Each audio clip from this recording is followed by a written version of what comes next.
Good afternoon, everyone, and welcome to our latest telephone town hall hosted by Representative Chrissy Houlihan. My name is Erin Cecil Smith, and I will be your moderator today. For those of you who have joined us at a town hall before, welcome back.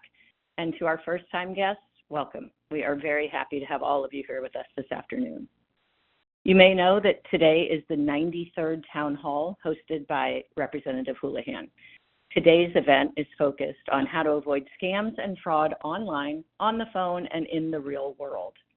We will be joined by a special expert from the Federal Trade Commission, so stay tuned for that. First, we have a poll question for all of our listeners. It's a little pop quiz for everybody on the call today. So here is the question. The FTC reports that this kind of scam is the one that costs people the most money. Click 1 if you think it's imposter scams, meaning people pretending to be your bank, the government, or a relative in need, for example. Click 2 if you think it's a payment method scam, if you're being asked to pay with bank transfers, gift cards, or cryptocurrency. And click 3 if you think it's an investment scam, people trying to part you from your money with a can't-fail investment opportunity. So again, the question is, the FTC reports that this kind of scam is the one that costs people the most money. Click 1 for imposter scams, 2 for payment method scams, and 3 for investment scams. And we will share the results with you later in this call. Before we get to the heart of the matter, let me point out that Representative Houlihan is permitted by law to discuss only official activities during this town hall. There's a distinction between unofficial and official activities for all Congresspeople, and it's very important to distinguish between those two. So please keep your questions focused on official business today. That means that during this call, we can't discuss political campaigns or candidates. You can think of it this way. We can discuss policies, but not politics. Okay, now let me tell you first how you can ask questions in this town hall. You can do it in one of two ways. If you want to submit a question online using your phone, your tablet, or your laptop, go to houlihan.house.gov/live and submit your question. Again, that's houlihan.house.gov/live. And if you want to ask a question live, you can just press *3 on your phone.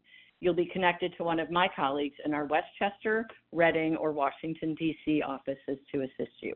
And again, just press *3. Now, let me introduce your host and our representative, Chrissy Houlihan. Chrissy, take it away. Thank you, Erin, and just making sure that you can hear me okay. You sound great. Thank you. Awesome. And welcome to everybody who's on the line in one way, shape, or form to this, our 93rd Town Hall. We are, as you probably are following, at the very conclusion of the 118th session of Congress, and we're wrapping things up as we speak. Next week, we hopefully will be able to continue, pass a continuing resolution to continue to fund the government, amongst other things. But to give you a bit of an update about what happened this week in Washington, on Wednesday, the House passed the NDAA, which is the National Defense Authorization Bill, which is really critical to making sure that we're able to fund our military. As you may know, I am the ranking member of something called the House Armed Services Committee Quality of Life Panel, which was the basis of this very large bipartisan and bicameral bill, the NDAA. We put in a lot of important recommendations into the NDAA this year, and I'm really proud that a lot of them made it in. Things such as pay raises, housing improvements, spousal support programs, affordable child care, and better health care all made it into the bill that was passed off the floor this week. I also was happy to champion and see the inclusion of key provisions that included the largest investment in perinatal mental health in the history of the Department of Defense, and also expanded leave for federal employees who also serve in the National Guard, as well as requirements related to critical mineral intelligence sharing, counter-narcotics oversight, biotechnology and intelligence community integration, and the strengthening of our military infrastructure. I was a little bit less happy with the last-minute partisan nonsense that ended up stripping the bill of some medical services for minors who are minors to parents in the military. However, please know that I will be returning to the Capitol in the new Congress, in the next Congress in January, with a renewed vigor to make sure that the NDAA continues to protect not only our servicemen and women, but also, of course, their families as well, who don't directly volunteer to serve, but of course do so just the same because they are members of military families, as I was as a child. So what's next for this NDAA? I very much look forward to it passing in the Senate next week. As you recall, your schoolhouse rock, that's part of the process. And then President Biden will sign it into law, hopefully next week as well. So that's a little bit of an update into what's going on in Washington. Now let's turn to the topic of this week's town hall. It is, as we know, kind of protecting yourself and your loved ones from frauds and scams. And our special guest today, expert, is Connor Duffy, who's an attorney for the FTC's Bureau of Consumer Protection. First of all, I want to thank Connor for joining us here, very much for being with us. I have a couple of questions for you before we kick off the question and answer portion from our audience. First, though, Connor, would you be able to tell us a little bit about the role of the FTC, specifically relating to individual consumers? I'm going to assume that a lot of people here today have heard of the Federal Trade Commission, but most probably don't know the role that it serves in our community and in our country, particularly with the Bureau of Consumer Protection. So if you could start, please, Connor, by telling us what you can share about yourself and your work. Great. Thank you so much for having me, Representative Houlihan. It's an honor to be here and talk with your constituents. Let me note at the outset that the views I express today are my own and not those of the Federal Trade Commission or any individual consumer. Just have to make that clear. But it's great to be here. As you said, I'm an attorney with the Bureau of Consumer Protection, our East Central region, which covers Pennsylvania and neighboring states. We're actually based in Cleveland, Ohio. But I'm from the Philadelphia area. I grew up in Philadelphia, and my family's still there, so it's great to be here with you. So the FTC is the nation's consumer protection agency, and what we do is we work to stop unfair, deceptive, or fraudulent practices in the marketplace. So we conduct investigations, we sue companies and people that break the law, and ultimately we try to get money back to people who were harmed by those practices. So we also, in addition to, I'm a litigator, and in addition to going to court to try to help consumers, we have a mission to alert consumers and businesses about the scams that we're seeing, as well as educate them about their rights and responsibilities. So I'll start off by mentioning some really sober statistics. In 2023, people in this country reported losing $10 billion to scams. That's the highest ever loss reported to the FTC, and $1 billion more than what was reported in 2022. 1 in 4 people who filed a fraud complaint with the FTC reported losing money. And unfortunately, they reported losing a lot. The median reported loss was around $500. In terms of how these scams are carried out, email was the #1 contact method, followed by text and phone calls. And we saw scammers demand money in payments through bank accounts, cryptocurrency, and wire transfers. To be more specific about Pennsylvania, in 2023, the FTC received almost 149,000 reports from Pennsylvanians who reported losing over $224 million to fraud, with a median loss of about $440 per person. The top related categories were identity theft and imposter scams, and Pennsylvania unfortunately ranked 8th nationally in both scam and identity theft reports. And a lot of the reports we see are from the Philadelphia region and the surrounding suburbs and counties. So, what are the scams that we're seeing? The top 5 scams that we see are imposter scams. This is where someone pretends to be your bank's fraud department, the government, a relative in distress, or a well-known business like Amazon or Netflix, or a technical support saying that there's something wrong with your computer. We also see online shopping scams, prizes and sweepstakes scams, investment opportunity scams, and also business and job opportunity scams. It's important to know that scammers are good at what they do, and they have a story for every occasion. But there are definitely things that scams have in common, and ways that you can help stop them. The FTC offers free practical advice to help you keep your money and your personal information safe from scammers. And I'm looking forward to going over some of the things that you can do to spot scams and how to protect yourself, and also let us know at the FTC so we can keep monitoring the scams. Thank you. Terrific, Connor, and thank you so much for that introduction. And I guess for our second question for me, and the last one from me before we turn it over to questions from people dialing in your work with the FTC, what is the question that you might hear the most often, and what is the number one piece of information you want people to know? Hopefully this will be able to anticipate or preempt some of the questions that people have that are very common. So again, what is the question you mostly hear, and what's the number one piece of information you hope that people can know as a result of this call? Sure. So, we know that there's a big problem. I mentioned that there's a $10 billion problem of scams affecting Americans. So the number one question that I get and that we get is what can we do to stop it, and how do we fight back and protect ourselves? And the answer is twofold there. So at the FTC, as I mentioned, we're working to protect consumers by doing investigations and bringing lawsuits to help get money back to consumers. But we can't be everywhere all at once. So we also prioritize fraud prevention through efforts like this to educate consumers to know how to spot a scam and what to do once you do spot it. And there are really four things that you want to take away, and we call it the 4 Ps. One, scammers pretend to be from an organization you know. It's the holiday season. There might be a text about a package that they say that you ordered, pretending to be FedEx or another reputable company. 2, scammers say there's a problem with whatever the scam is. So you'll get a text saying you ordered something through FedEx. There's a problem. We can't locate you. And then they pressure you to act immediately. And then finally, scammers will tell you to pay in a specific way. So the 4 Ps to be mindful of are pretending to be from someone you know, saying that there's a problem, and pressuring you to act immediately, and then to pay in a very specific way.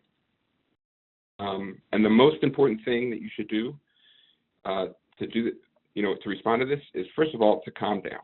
They want to create a sense of urgency and to have you act immediately and not, take stock of what's actually happening.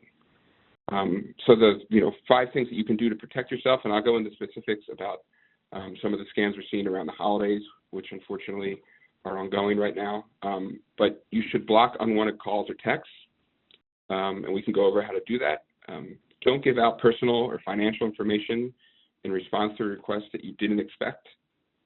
Resist the pressure to act immediately. This is what I talked about just a second ago.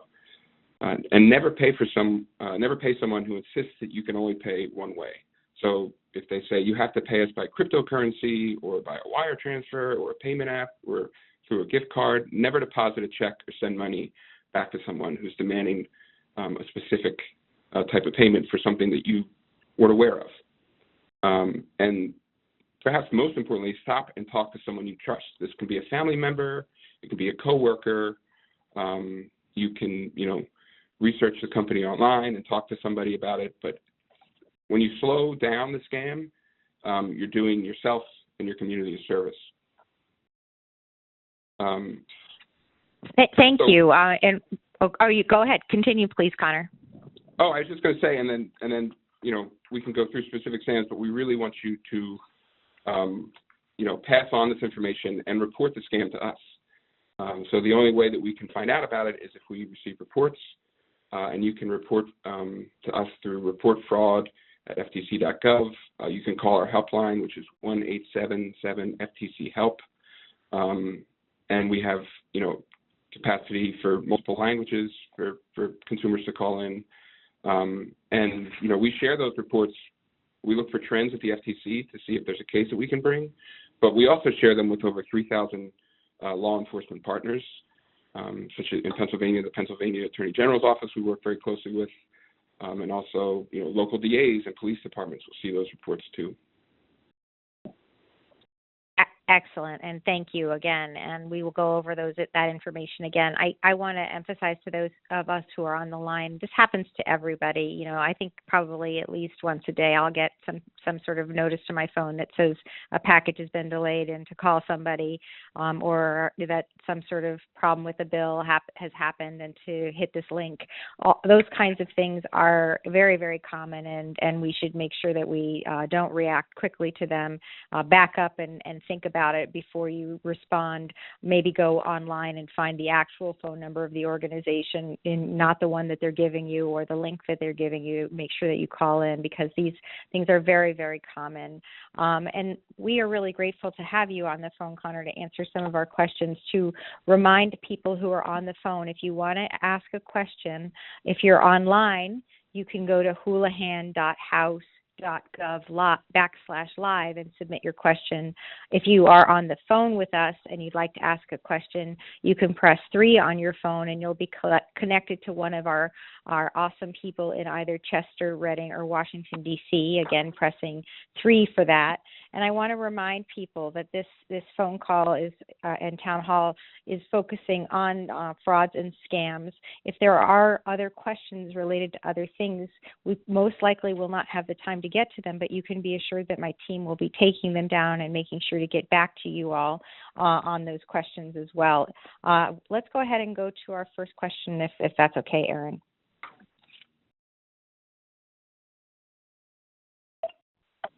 You got it, Chrissy. Okay, Connor, our first question is for you, and it comes from Susan G. And her question, sent online, is what agency is responsible for tracking internet scammers, and how effective are they at catching and prosecuting the offenders? Sure. So thank you for the question, Susan. So the FTC, you know, we share responsibility with other federal and state law enforcement partners.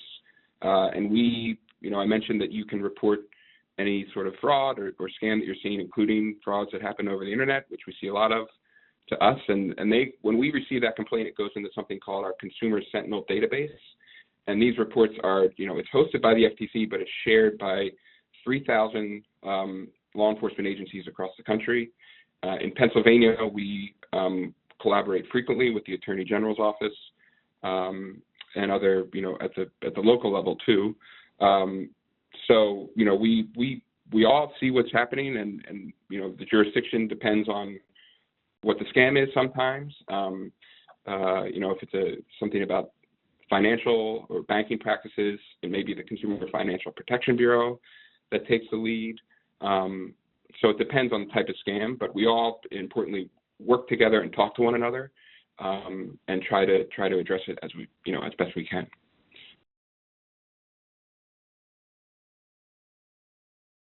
Thank you, Thanks, Connor, for that. Go ahead, Erin. Our second question comes from Janet, and this too is an online question for Connor. Janet wants to know, how do we know a phone call is a scam? Sure. So there are several, you know, telltale ways to know that it's a scam. First of all, if it's a robocall and it's demanding, trying to sell you something, it's probably a scam. You know, if it's a call that you pick up and it says that it's a loved one or someone calling from the FTC or the Social Security Administration, we don't do that. It's probably a scam. So this is where we return to the 4 Ps that I talked about. So if they're pretending to be from an organization you know, if they're saying there's a problem with your account or there's a problem with a loved one, someone needs, you know, bail money or is in duress, and they try to pressure you to act immediately, we need you to send us, you know, take money out of your account, transfer it to cryptocurrency, or send us a wire transfer. These are the telltale signs. And what you can do once you know this is we also call it the 3 Vs, which are verify, you know, figure out who are they calling? Do I have an account there? If it's a loved one, well, let me call and see if it's actually them. Let me check their number. If it's a complaint, if it's something about your account, verify the status of your account on your own. If it's saying about something that you bought online, verify the terms of the sale. So verify. And really, as I said, slow it down. If it's an unexpected call and it's putting pressure on you to act quickly, to do something, to pay somebody, to give somebody your information, chances are it's a scam. So take a breath, step back, talk to somebody you know, talk to a loved one, a coworker, and then report it to us. And let me add one thing that I forgot to mention. Scammers are very good at what they do, and they pay attention to the news and the seasons. So you'll see a lot of holiday scams about, you ordered this package, it's not going to be there in time. We need your information, or you need to pay us to get it there.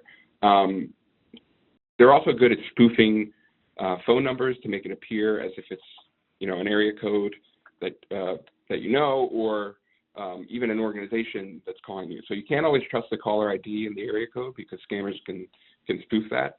But if you remember the 4 Ps and to take a deep breath and verify the information, you should be able to protect yourself. Thank you, Connor. And more questions, Go ahead, Erin? Chrissy. Yep, we have more. And before we go to questions, let me give you the results of our poll. From everybody who's joining us today, the majority, 41%, believes that payment method scams are most common. And our imposter scams followed number 2 and investment number 3. That is not right. Imposter scams are the number 1 most common scam. So those are folks who are pretending to be someone they're not, whether it's a relative in need or someone calling from your bank or somebody calling from UPS, for example. Imposter scams are the biggest scams. So thanks, everybody, for participating. Connor, I've got another online question, actually Sure. for Connor and Chris both.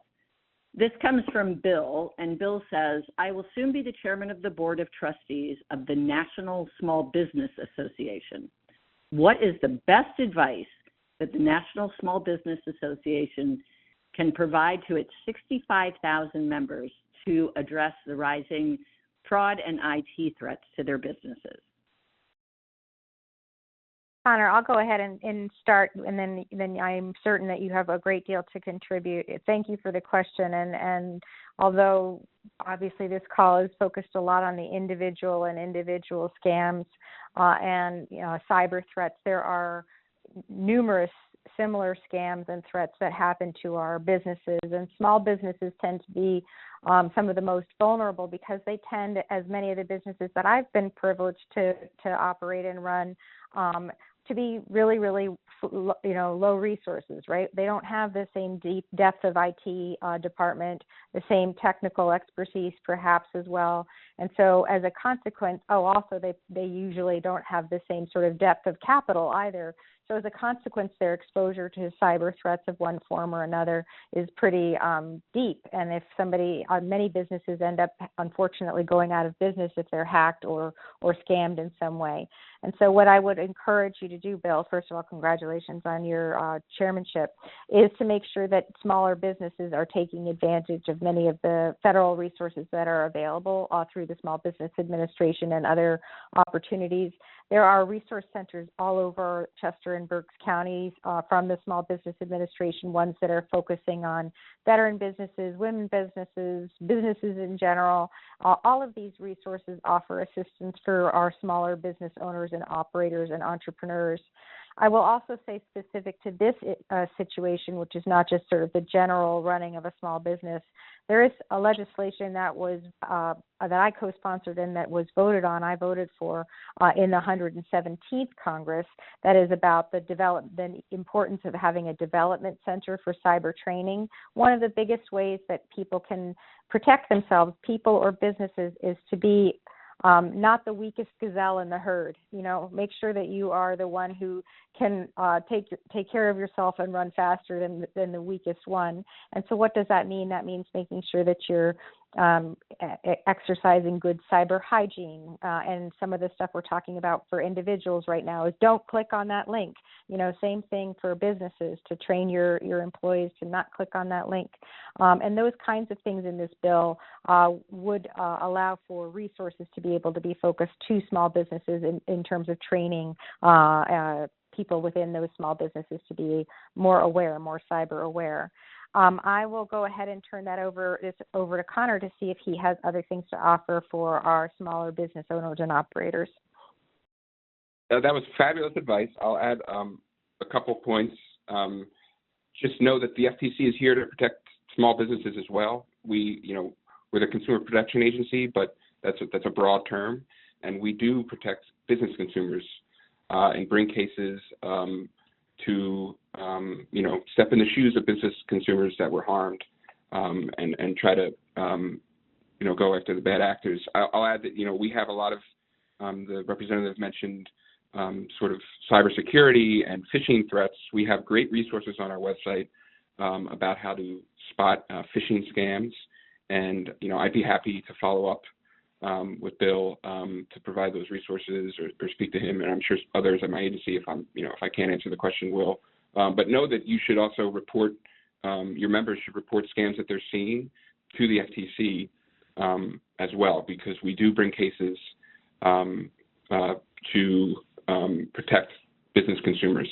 And what the representative said about sort of the capacity of small businesses is 100% accurate. We see it day in and day out. These are businesses that don't have the overhead or the capacity or lawyers on staff, and they're very busy, and just trying to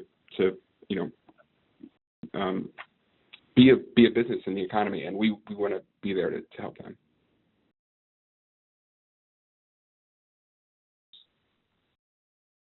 Awesome. Thank you, Connor.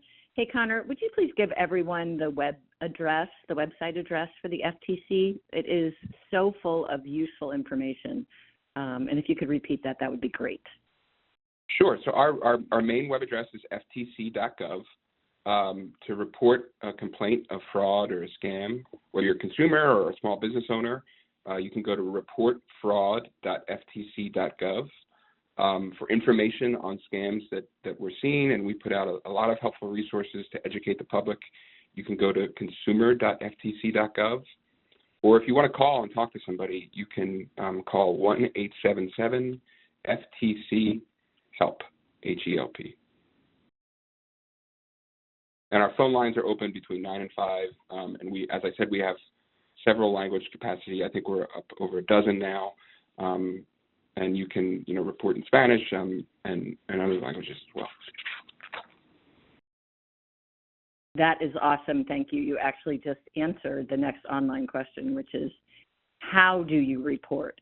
And Connor, let me just follow that up with a question. Once you do report a scam or fraud to the FTC, what happens? What should a consumer expect to happen once they've hit submit to you?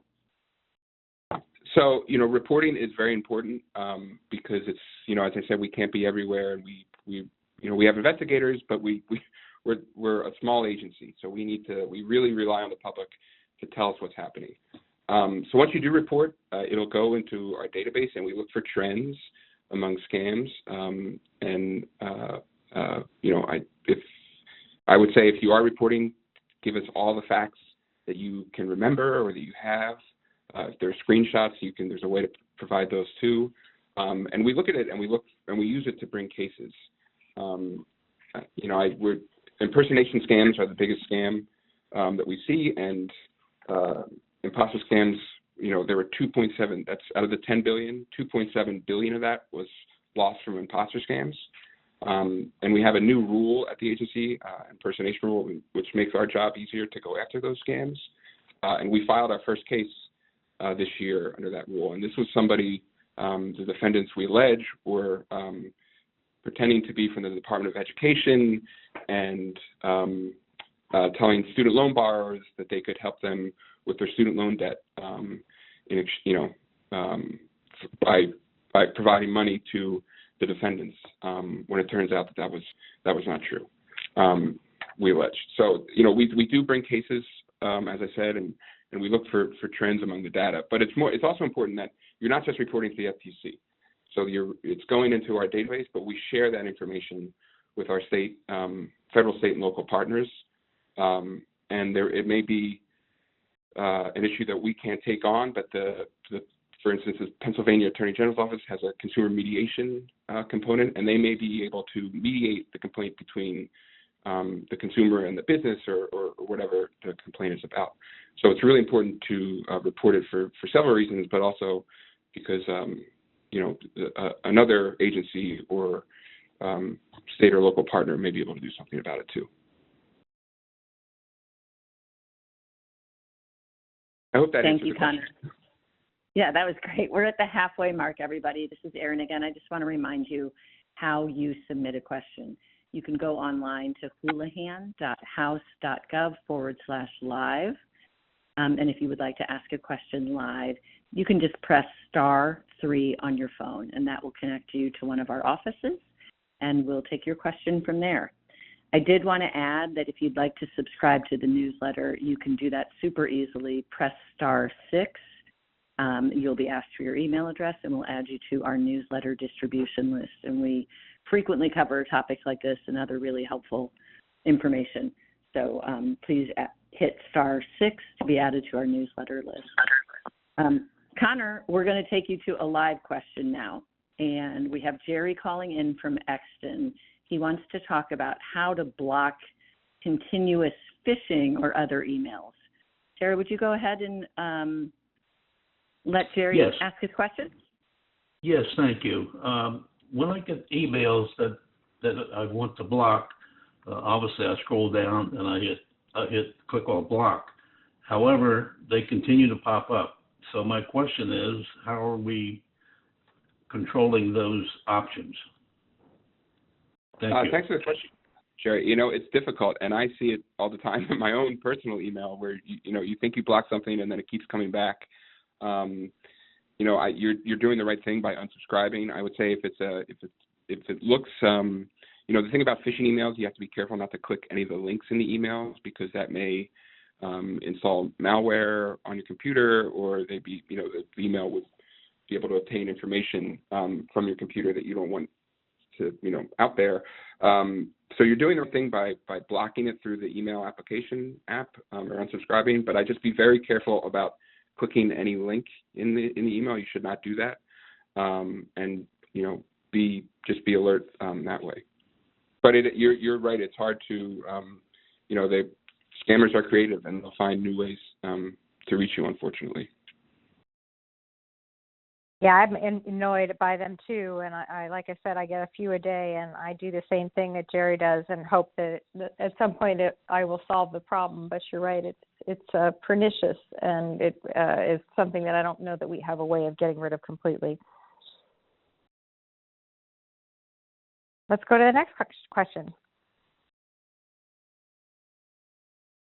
Hey, Connor, our next question is from Emma in Phoenixville. She says, there are so many problems with scams and all different kinds of fraud. What is the government doing to prevent these and prosecute people? And I think you've talked a lot about prosecuting and your ability and powers to do that, but I wonder about larger prevention strategies. Sure. So, this hopefully what we're doing today is a prevention strategy, and you can take the information that I'm providing to you and pass it on to your family members and community. You're right. We do bring cases, but we're not everywhere, and we can't bring a case against every scam that is reported, unfortunately. So that's why we really prioritize consumer education, remembering the 4 Ps that I mentioned. Scammers pretending to be from an organization, scammers saying that there's a problem. Another one is sometimes you'll see scammers saying you want a prize, or there's a sweepstakes that you won, and then pressuring you to act immediately by giving either your bank account information, money, or other information, and saying you have to pay in a specific way. So remembering those 4 Ps and to verify. Take a step back, do your research, go online, look it up. You'll be surprised if you see a scam and you Google FedEx shipping scam and some more details. You'll see other consumers have talked about it online as well. And then report it to us. We do our best, and we try to bring the cases that will have the most impact for consumers. But we really want to prioritize education and making the public aware and passing on that information. This happens to everybody at all walks of life, and we want to hear about it, and we want to prepare the public for it as well. And so just to be clear, Connor, I think what I'm hearing is that you would like to be able to prosecute, kind of all the cases, but maybe for bandwidth and other reasons, you're being selective about which ones you do because they have the most impact potentially. And that the first line of defense is to try to educate us all so that we can try to make there be fewer cases, correct? That's 100% accurate. If the public is aware of a scam and doesn't fall for it, then our job is done. There's no case to bring, and that would be the ideal situation. But you're right. We do have to prioritize the cases that we bring, and so that's why we want to make sure that the public's aware. Great, thank you. And Erin, do we have some more questions? We do. Thank you for asking. Connor, the next question is for you. Online question coming from Susan M. She says, I have reported email scam information to my local police who dismissed it as something that they couldn't do anything about. They weren't able to refer the problem to the FTC or the FCC. Her question is, should you go to your local police with this? And if not, should she just be reporting directly to the FTC? And if there are other places that folks should be reporting things such as frauds and scams? Sure, and that's a great question, and we hear it a lot. Personally, I would report everywhere and anywhere that I'm aware of, and you should report that to reportfraud.ftc.gov, or you can call our helpline. There's a lot of law enforcement agencies out there, and each one has its own specific jurisdiction and the types of cases they bring. But the good thing about reporting to us is that we share it with others as well. So we'll share it with the Pennsylvania Attorney General's office. We'll share it with the district attorney. We'll share it with the state police. We really want to make what we receive available in our database. So I would report it at both places. It depends on what's happening. You said this is an email scam. That's something you should definitely report to us. Something like identity theft, you should report to us, but you may also want to file a police report as well. If there's an issue with utilities, in Pennsylvania, there's a utilities regulator, and I have the number here somewhere, which I'll find. Yes, the Pennsylvania Public Utility Commission. You can report there. They have a website, puc.pa.gov. So, you can do your research online where you report, but as a fail-safe, I would say report everything to us because we do a good job of sharing it.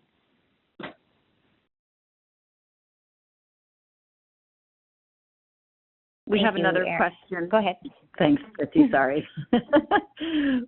This question online comes from Ed E., and it is for both Connor and Chrissy both. And the question is that it's about 2019 legislation. Ed writes, legislation in 2019 mandated technology to combat phone number spoofing. He's curious about how the implementation of that legislation is going, and is there more technology or legislation on the horizon to help with phone number spoofing? He adds that he doesn't answer phone calls from unknown numbers anymore, and probably should be more careful with phone calls that he does answer. So the question is, how's the implementation going of the phone number spoofing legislation, and is there anything new happening in that arena?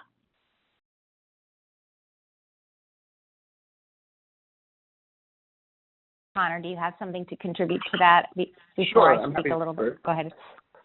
Yeah, so I can't talk about specific legislation, but I can say what we're doing about robocalls. Robocalls are cheap and easy for robocallers to make. As I said, if someone is calling on a robocall and trying to sell you something, it's illegal. You mentioned spoofing. That's something we still see and deal with all the time, and we're trying to do our best. We do bring cases in this area. The FTC, we've taken aggressive action against telemarketers and robocallers. We run the Do Not Call registry, and to date, the Commission has brought 151 enforcement actions against companies and telemarketers for Do Not Call, robocall, or spoof caller ID cases. And 147 of these enforcement actions have been resolved. And in those cases, we've recovered $178 million in civil penalties and $112 million in restitution or disgorgement, and that means money going back to consumers. So we take it very seriously, and we bring cases in that area, but it is an ongoing problem. So I think that the caller is likely referring to a bill that we passed in 2019, and I voted for that. I believe the one that you're referring to has to do with spamming or robocalls as well as spoofing. And if that's the case, then I think we're referring to something called the Traced Act. And so that piece of legislation was voted on by House and Senate, was signed into law. It imposes new call authentication requirements that will require voice service providers to be able to implement authentication frameworks within certain time frames. And what's interesting is I literally was hearing about this as I was driving into work today, that this is something that I think is in the process of being implemented, but still quite an issue in terms of the volume of calls that we all get. And you've given me, the caller who called in, something to, follow up on in terms of oversight to make sure that I go ahead and go back to our office and ask the proper questions about kind of how it's going and if there's fine-tuning that needs to be done. But constituents can actually visit a website that I'll go ahead and give you, that'll give you a little update too. And the website is fcc.gov/Traced Act, like tracing paper, Traced Act, TRACEDACT, and you'll have a chance to kind of look into what's going on there. But I think sometimes the universe speaks to you, and one time in the car listening to them talking about robocalls this time of year, and then this call tells me that I'm going to go ahead and check with my team to see if there's any updates that we can do in the 119th Congress. Thank you for the question, and let's see if there's more calls. We have a live caller, Elizabeth from Malvern, who wants to talk to you, Connor, about post office scams. Elizabeth?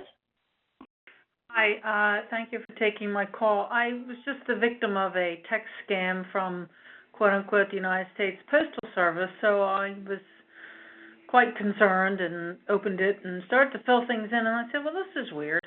So I called my local, I could not get through to the 800 number for the post office because there was no item ID or whatever, so that should have been my first go. So I called my local post office, and they said the United States Post Office never texts anything, which I'm not certain is true because the next day I received a text that was valid, and it was just kind of an update.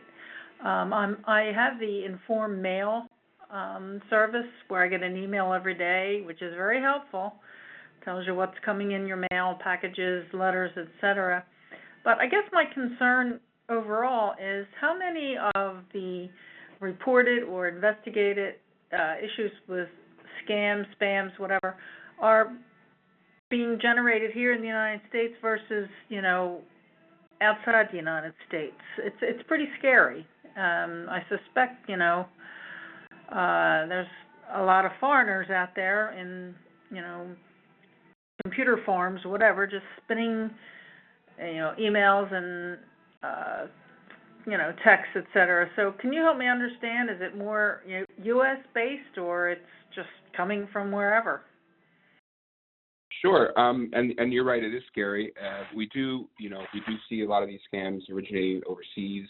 We have an Office of International Affairs that works with our with partners overseas to do what we can. But it is a problem, and it makes it harder sometimes. Honestly, to get money back to consumers. The USPS scam, we see reports of scams like that a lot. You should report it to us. You can also report it to the United States Postal Police Inspection Service. as well, and I'm happy to follow up, offline or through one of the representatives, constituent affairs people about that, how to do that as well. But what you saw was a typical imposter scam where someone is claiming to be from the government, from the Postal Service. We see Social Security agents. We see specific scammers figuring out who works for the FTC and using their name sometimes. So it's really scary. But if that's why we want to remember the 4 Ps and to verify. And one of the things to be very suspicious about is if you're getting a text or a call from someone saying that they're from the FTC or the FBI or the Postal Service and you need to do X, Y, and Z. That's a good sign it's a scam. We don't do that. So you should be suspicious of any unexpected call like that. But you're doing the right thing by reporting it and letting us know.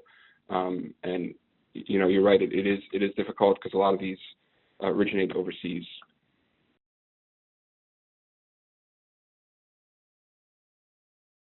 Thanks, Connor. I hope that Connor, answers, and I'm happy to follow up, offline too.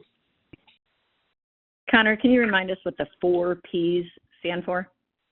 Sure. So it's scammers will pretend to be from an organization that this is a business, or in this case, the Postal Service, or the FBI, or a government agency.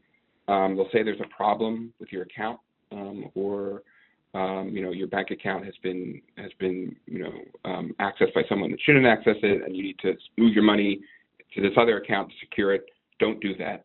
They'll say there's a problem, and they'll put pressure on you to do it quickly. You need to do it quickly, or I have, a lot of times we see scammers calling from what purports to be a legitimate business, saying, this is Amazon or PayPal. We're calling you. There's a problem with your account. We're working with the government. Let me put you on with somebody else who's also a scammer. So they'll put pressure on you to move money or to give them information quickly, and then they'll say to pay a very specific way. We want a wire transfer or move your money into this account that the scammer then has access to. So those are the 4 Ps: pretend, problem, pressure, and pay. Thanks, Connor.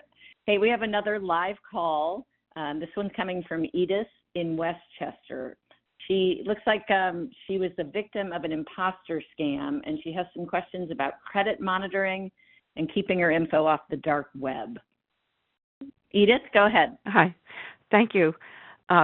This is great information. I wish I'd had it a long time ago, but a few months ago, someone impersonated my bank and tried to take money out and had me try to move money.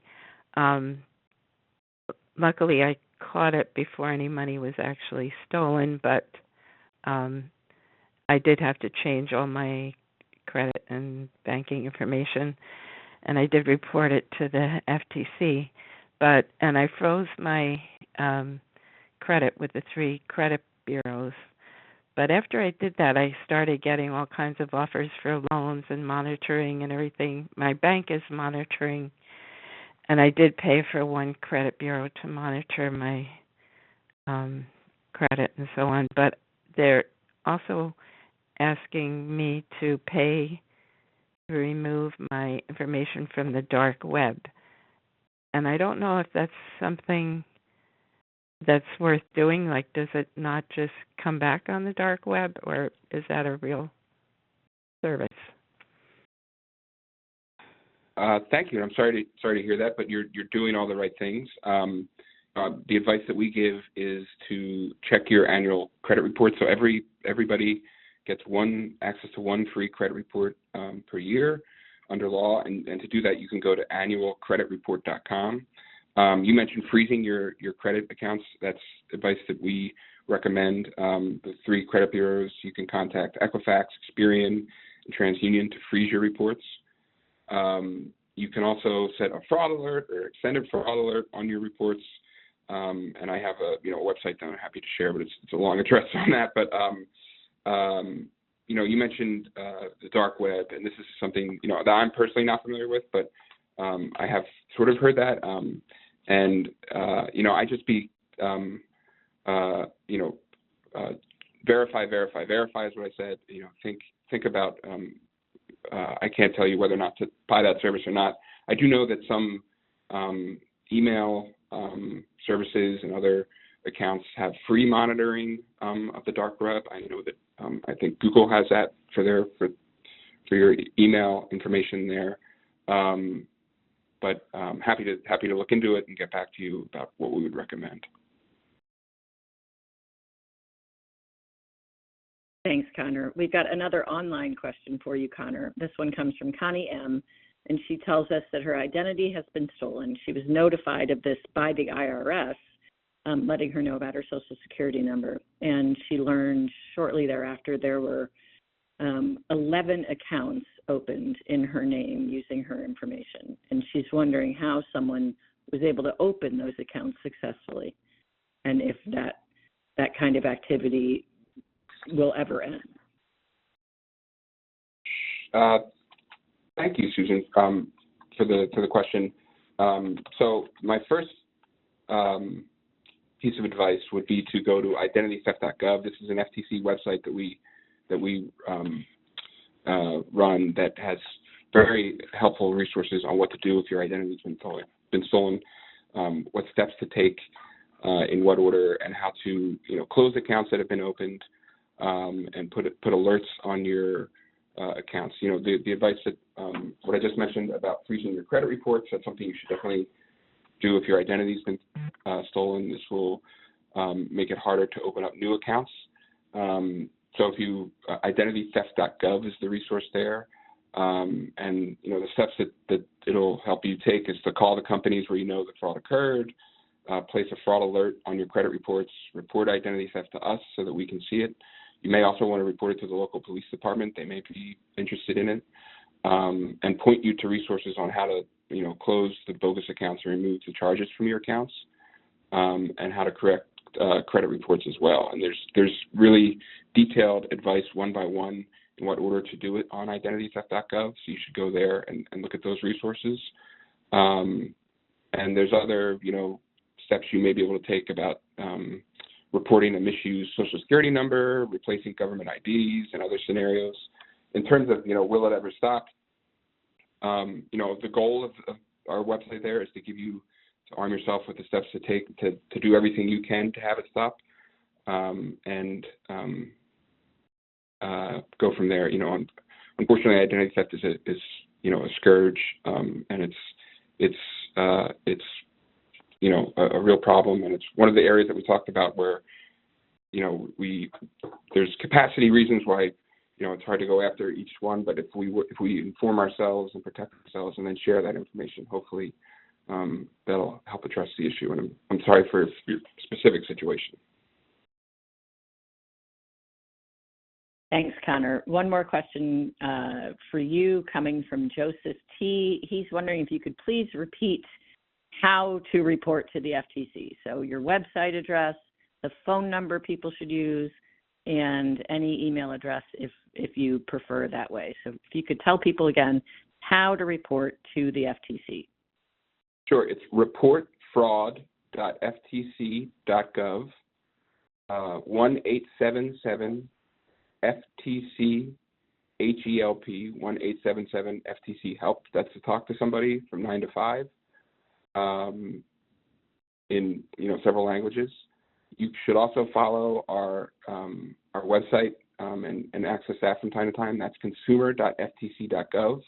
And once you're there, we have consumer alerts. We have small business alerts. We have several types of alerts that you can sign up for that will email you and say, this is a scam we're seeing. We just issued one today. Unfortunately, we're seeing hospice fraud and imposter scams around hospice services and Medicaid.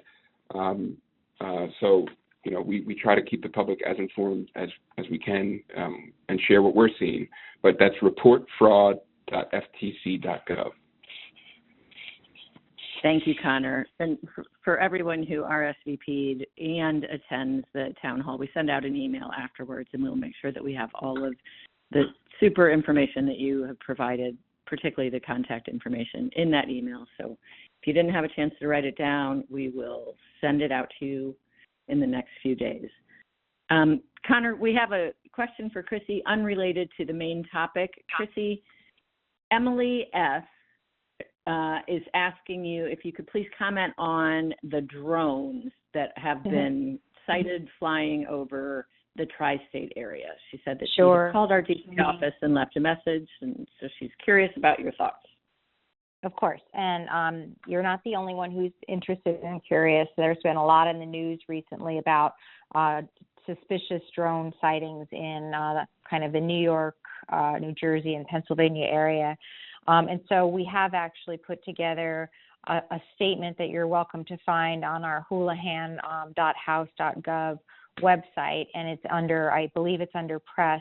It's also posted and linked on both X, or formerly Twitter, as well as Facebook.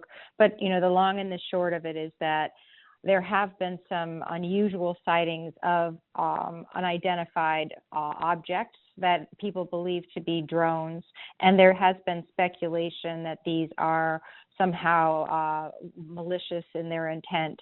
And the headline here for me is, I had an opportunity as a result of serving on armed services as well as Intel to have a conversation with all kinds of different organizations, the DOD, Homeland Security, FBI, et cetera, yesterday regarding this, and we'll have a chance to have another briefing on it next week when I'm back in Washington, D.C.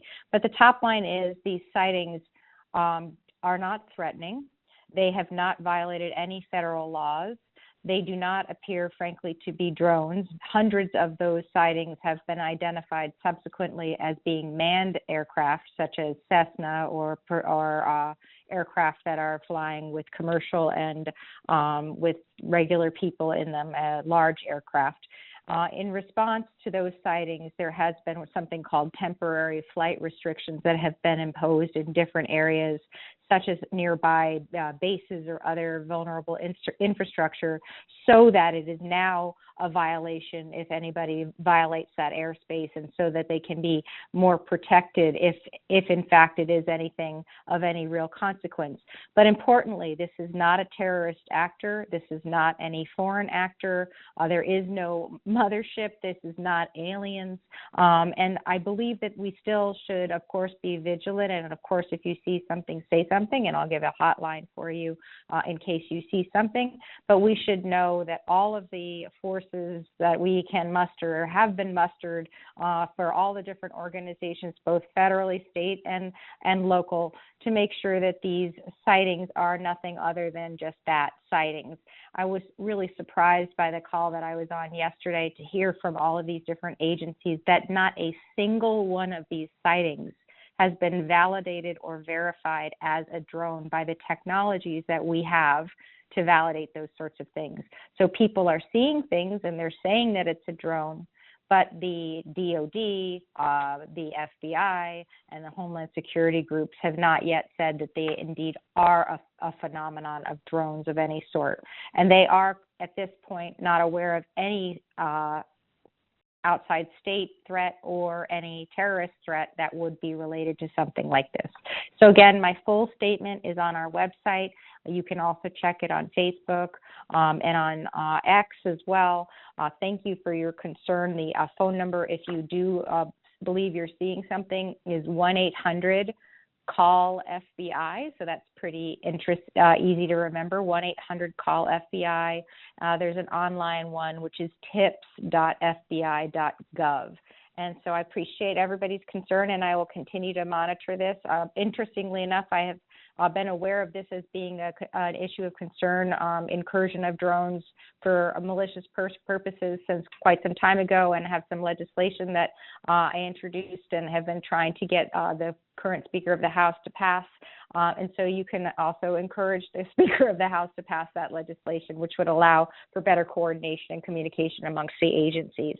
I will go ahead and turn it back to Erin with that. Thanks, Chrissy. Hey, Connor, we've got about a minute left. Do you have any last pearls of wisdom that you would like to share before we have Chrissy close out for this town hall? Yes, definitely. I was actually just about to ask if I could say one more thing. First of all, just thank you again. This has been great. I can tell that the representative and her staff take constituent services very seriously, and the FTC loves to see this, and we're really happy to partner on calls such as this and follow up after the fact too. If there are more questions that you're hearing. We're here to do that. One, pearl of wisdom, I don't know if that's the right term for this, but, it's holiday season. We're seeing a lot of scams. One thing I did not get to talk about in depth, but you should definitely be aware of is, if you're doing online shopping and you're seeing that there's a really great deal that you see on social media or somewhere for a product at an amazing price, verify. There are a lot of these, fake websites out there pretending to sell you something, at 80% off of what you would normally pay for the TV or whatever it is. Do your research, do reviews of who the seller is. Verify.